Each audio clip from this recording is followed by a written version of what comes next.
Hello, gentlemen, and welcome to another Pallavi Market Research video. We talked about democracy and elections yesterday, and since we have one of the most important elections of our lifetimes coming up, today I want to discuss with you how Google creates and magnifies bias, according to Dr. Epstein and his research organization, America's Digital Shield.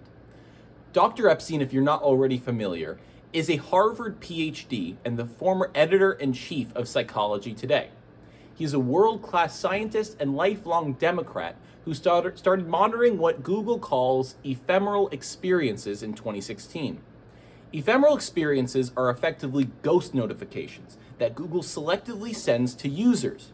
Recently, in a podcast with Michael Knowles, he claimed that his research proves that Google in this upcoming election will be able to shift between 6.4 million and 25.5 million undecided voters to vote left and not right.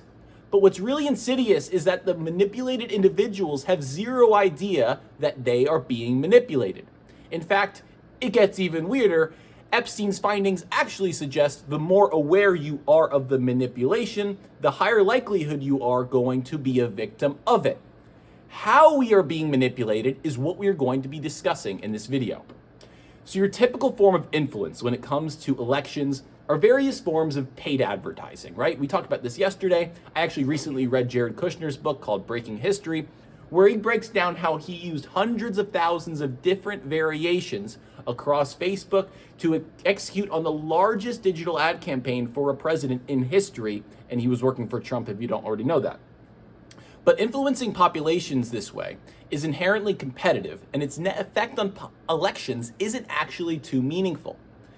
Google's influence via these ephemeral interactions is actually far more influential. And if you are not already aware, Google's homepage is seen 500 million times a day in the United States alone. So when a user is on Google's homepage, Google is able to send them these personalized and targeted notifications. Starting earlier this year, Google, according to Epstein, has already begun to send out voter registration reminders to Democratic or left-leaning individuals 2.5 times more often than right-leaning individuals and Republicans. But how is Dr. Epstein determining this? So Epstein makes these calculations through over 14,000 politically balanced Google users who voluntarily allow Epstein and his team to have access to their computers. And if you know anything about sample sizes, populations, or statistics at all, you'll understand that that is more than enough when it comes to making the scientific claims like the ones he is making. For context, a high-level sample size for studies like this is typically between 1,000 and 1,500 respondents, right? And data with that sample size, which is, again, less than 10% of what Epstein is working with, would typically be treated by PhDs with a 95% confidence level and around a 3% margin of error. So we can treat Epstein's research and his findings with even higher degrees of confidence and a lower margin of error.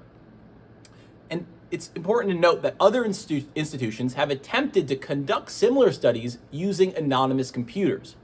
But everything with Google is personalized, and they're the best at determining who is real and who is not, because every single person with Google has a file.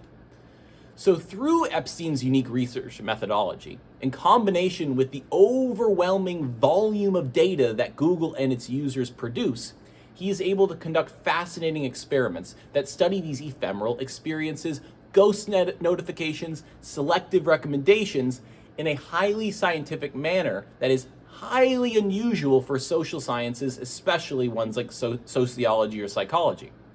He makes it clear that he, as much as anyone else, is shocked by his own findings.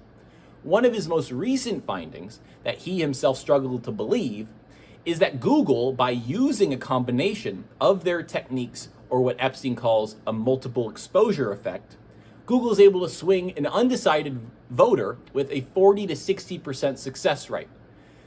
Think about recommended YouTube videos or top-ranked search results, news articles, etc., right? These are all the things that go into this multiple exposure effect, right? They are hitting you at all these different angles, right? And it actually doesn't only relate to politics. This relates to everything, including your research into financial markets. So his findings are informed by studying the past 5+ years of research and the collection of 92 million ephemeral experiences over that time period. So this is where things get a little bit dark and actually kind of off topic, but I feel obligated to share this part of the story with you.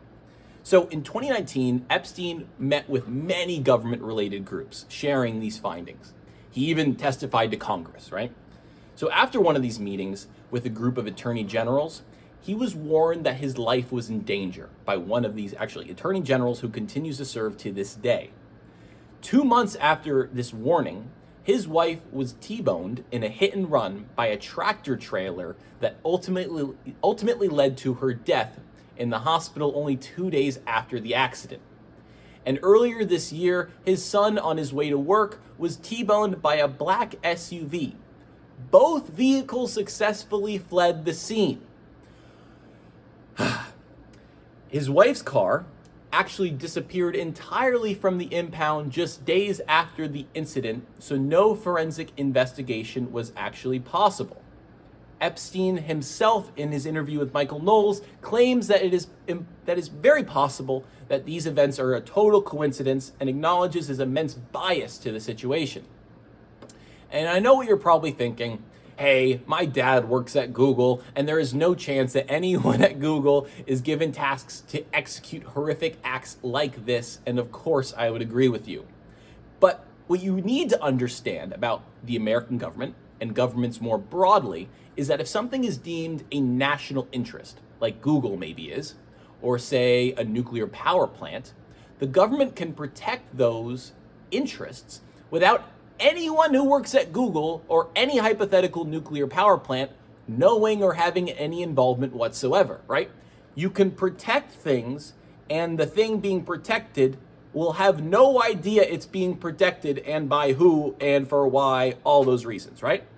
And I do not personally have an opinion on this topic. I don't claim that Google's doing these things or the government's doing these things, but I feel compelled to share this information with you because it is my job to inform you as best I can to the forces in this world that are capable of swaying your biases, your beliefs, and your research, right?